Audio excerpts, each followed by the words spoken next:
যুক্তরাষ্ট্রের বিমান হামলায় ইরানের পরমাণু স্থাপনা সম্পূর্ণ ধ্বংস হয়েছে কিনা এমন জল্পনা কল্পনার মধ্যে দেশটির শীর্ষ গোয়েন্দা সংস্থা সেন্ট্রাল ইন্টেলিজেন্স এজেন্সি সিআইএ এর পরিচালক জন শার্টক্লিফ তিনি জানালেন, হামলায় কয়েকটি গুরুত্বপূর্ণ পরমাণু স্থাপনা গুরুত্বপূর্ণভাবেই ক্ষতিগ্রস্ত হয়েছে, তবে তা সম্পূর্ণ ধ্বংস হয়েছে বলে দাবি করেননি তিনি। ওদিকে ইরান যদি পারমাণবিক সমৃদ্ধকরণ কর্মসূচি পুনরায় শুরু করার চেষ্টা করে তাহলে আবারও হামলার হুঁশিয়ারি দিয়েছেন মার্কিন প্রেসিডেন্ট ডোনাল্ড ট্রাম্প। বিস্তারিত জানাচ্ছেন শারমিন স্বপ্না। ইরান পরমাণু সমৃদ্ধকরণ করছে এমন অভিযোগে ১৩ জুন দেশটিতে হামলা চালায় ইসরায়েল। এরপর সেই সংঘাতের ১০ম দিনে ২২ জুন ইরানের ফোর্দো, নাতানজ ও ইস্পাহান এই ৩টি পরমাণু স্থাপনা লক্ষ্য করে বিমান হামলা চালায় মিত্রদেশ যুক্তরাষ্ট্র।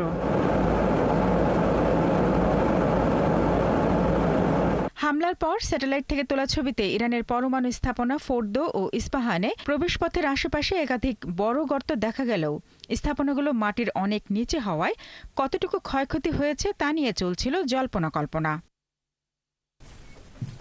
এর মধ্যেই পেন্টাগনের ডিফেন্স ইন্টেলিজেন্স এজেন্সি ডিআইএ যুক্তরাষ্ট্রের বিমান হামলার পরও ইরানের মূল পরমাণু সক্ষমতা বহাল আছে বলে জানালেও প্রেসিডেন্ট ট্রাম্প দাবি করেন হামলায় ইরানের পরমাণু স্থাপনাগুলো সম্পূর্ণ ধ্বংস করা হয়েছে। এবার এ নিয়ে যুক্তরাষ্ট্রের সেন্ট্রাল ইন্টেলিজেন্স এজেন্সি সিআইএ পরিচালক জন র্যাডক্লিফ জানান, হামলায় ইরানের কয়েকটি গুরুত্বপূর্ণ পরমাণু স্থাপনা গুরুতরভাবে ক্ষতিগ্রস্ত হয়েছে, তবে ইরানের সম্পূর্ণ পরমাণু কর্মসূচি ধ্বংস হয়েছে বলে কোনো দাবি করেননি তিনি। যুক্তরাষ্ট্রের জাতীয় গোয়েন্দা পরিচালক তুলসি গ্যাবার্ডও সিআইএর এই মূল্যায়নের পক্ষে কথা বলেছেন। তবে ইসরায়েল ও মার্কিন হামলায় ইরানের ইউরেনিয়াম ভান্ডার ক্ষতিগ্রস্ত হয়নি বলে ধারণা করছে জাতিসংঘ। আন্তর্জাতিক পরমাণু শক্তি সংস্থা আইএইএ প্রধান রাফায়েল গ্রসি বলেছেন, হামলা শুরু হতেই ইউরেনিয়াম সরিয়ে থাকতে পারে তেহরান। এদিকে তেহরান যদি আবারও পারমাণবিক কার্যক্রম শুরু করে যুক্তরাষ্ট্র কি আবারও বোমাবর্ষণ করবে কিনা সাংবাদিকদের এমন প্রশ্নের জবাবে পরমাণু সমৃদ্ধকরণ কর্মসূচি পুনরায় শুরু করার চেষ্টা করে তাহলে দেশটিতে আবারও হামলা চালানো হবে বলে হুঁশিয়ারি দেন ট্রাম্প। ট্রাম্পের হুমকির জবাবে IRGC commander general Mohammad Pakpour হুমকি দেন, শত্রুরা যদি ভুল করে তবে আরো কঠিন ও শক্তিশালী জবাব দেয়া হবে। শারমিন স্বপ্না, ৭১। টানা ১২ দিন ধরে ইরানের ওপর লাগাতার বিমান হামলা চালিয়ে কি অর্জন করেছে ইসরায়েল, সেটি নিয়ে চলছে ব্যাপক আলোচনা সমালোচনা। যুদ্ধবিরতির ঘোষণা দিয়েও লক্ষ্য পূরণ হয়েছে বলে দাবি করেন ইসরায়েলের প্রধানমন্ত্রী বেনিয়ামিন নেতানিয়াহু। তবে বাস্তব চিত্র কিন্তু ভিন্ন কথাই বলছে, এমনটা মনে করছেন বিশ্লেষকরা। আরো জানাচ্ছেন ঋতু সাহা। যুদ্ধ শুরুর সময় ইসরায়েলের প্রধানমন্ত্রী বেনিয়ামিন নেতানিয়াহু ইরানের পরমাণু কর্মসূচিকে ধ্বংস করা এবং দেশটির সরকার পরিবর্তনের কথা বলেছিলেন। টানা ১২ দিন যুদ্ধের পর প্রশ্ন উঠেছে, ইসরায়েল কি সত্যি ইরানের পারমাণবিক কর্মসূচি ধ্বংস করতে পেরেছে? বিশ্লেষকরা বলছেন, লাগাতার হামলায় তেহরানের পারমাণবিক স্থাপনাগুলো ক্ষতিগ্রস্ত হলেও পুরোপুরি ধ্বংস হয়নি। তারা বলছেন, যুক্তরাষ্ট্রের হামলার আগে ইরান সম্ভবত অত্যন্ত সুরক্ষিত ও ভূগর্ভস্থ পারমাণবিক স্থাপনা ফোর্দোতে থাকা গোপন ফিশনযোগ্য পদার্থ সরিয়ে নেয়, যা ছিল দেশটির পুরো পারমাণবিক কর্মসূচির মূল বিষয়। ফলে ইরানের পারমাণবিক কর্মসূচিকে ডিক্যাপিটেশন করা যায়নি বলে মনে করছেন বিশ্লেষকরা। যুদ্ধে ইসরায়েলের দ্বিতীয় লক্ষ্য ছিল ইরানের শাসন ব্যবস্থায় পরিবর্তন আনা। তবে বিশ্লেষকরা বলছেন, এর পুরো বিপরীত ঘটনাই ঘটেছে। ইসরায়েল বিশ্বাস করে শত্রুপক্ষের শীর্ষ নেতাদের হত্যা করলেই দুর্বল হয়ে পড়বে তারা। সেই কৌশলেই ইরানের রেভলিউশনারি গার্ড বাহিনীর শীর্ষ নেতাদের হত্যা করেছে। এই বাহিনী অনেক ইরানির অপছন্দের হলেও ইসরায়েলের হামলার সময় সাধারণ মানুষই সরকারের পাশে দাঁড়িয়েছে। এছাড়া দেশের ওপর আঘাত এসেছে, এই উপলব্ধি থেকে ইরানের বিরোধীরাও সরকারের সমর্থন করে। এর আগে এভিন কারাগারে হামলা করে ইসরায়েল দাবি করেছিল তারা রাজনৈতিক বন্দীদের সাহায্য করছে।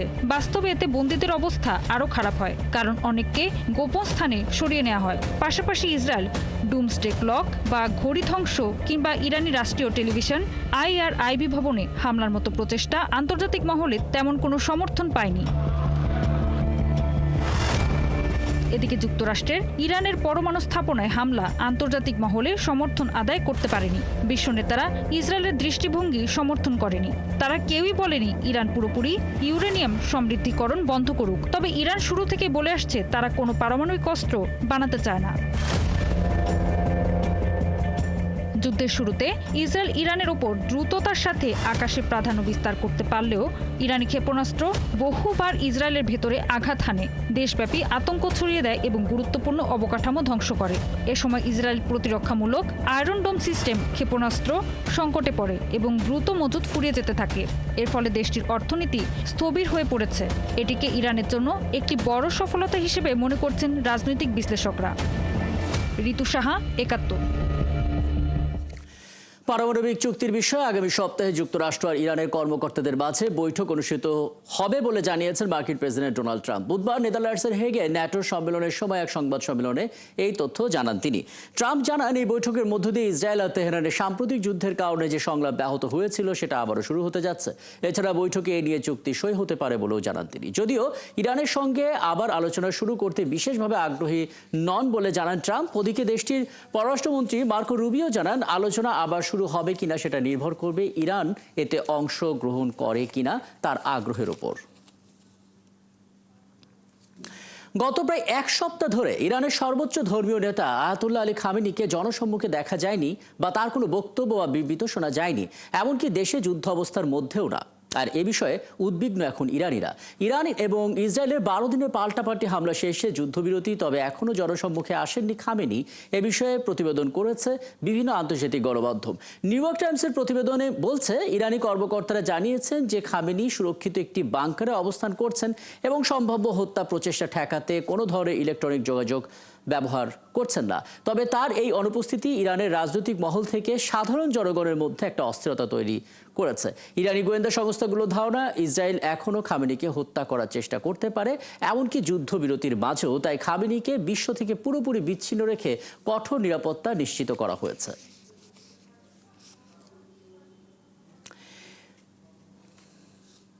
ইরান ইসরায়েল যুদ্ধে যুক্তরাষ্ট্র ইসরায়েলকে বাঁচিয়েছে বলে মন্তব্য করেছেন ট্রাম্প। এছাড়া নেতানিয়াহুর বিরুদ্ধে দুর্নীতির অভিযোগে ইসরায়েলের আদালতে যে বিচার চলছে সেখানে নেতানিয়াহুকে ক্ষমা করে দেওয়া উচিত বলেও মন্তব্য করেন তিনি। সামাজিক যোগাযোগ মাধ্যম ট্রুথ সোশ্যালে দেয়া এক পোস্টে ট্রাম্প নেতানিয়াহুকে মহান নায়ক বলে উল্লেখ করেছেন। ট্রাম্প দুর্নীতির অভিযোগে নেতানিয়াহুর বিরুদ্ধে চলা বিচার কাজ বাতিল করতে দেশটির প্রতি আহ্বানও জানিয়েছেন। ইসরায়েলে 2019 সালে নেতানিয়াহুর বিরুদ্ধে ঘুষ, প্রতারণা এবং বিশ্বাসঘাতকতার অভিযোগ আনা হয়, তবে এসব অভিযোগের সবই অস্বীকার করেছেন নেতানিয়াহু।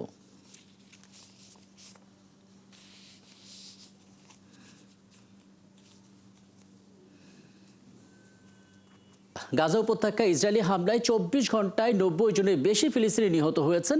এর মধ্যে বৃহস্পতিবার সকালে প্রাণ হারিয়েছেন কমপক্ষে 14 জন, আহত প্রায় 400 জন। হতাহতদের মধ্যে ত্রাণের জন্য অপেক্ষমান অনেক ফিলিস্তিনিও ছিলেন। এদিকে যুক্তরাষ্ট্রের প্রেসিডেন্ট ডোনাল্ড ট্রাম্প দাবি করেছেন, গাজা যুদ্ধ বন্ধে বড় অগ্রগতি হচ্ছে এবং যুদ্ধবিরতির চুক্তি খুব কাছাকাছি।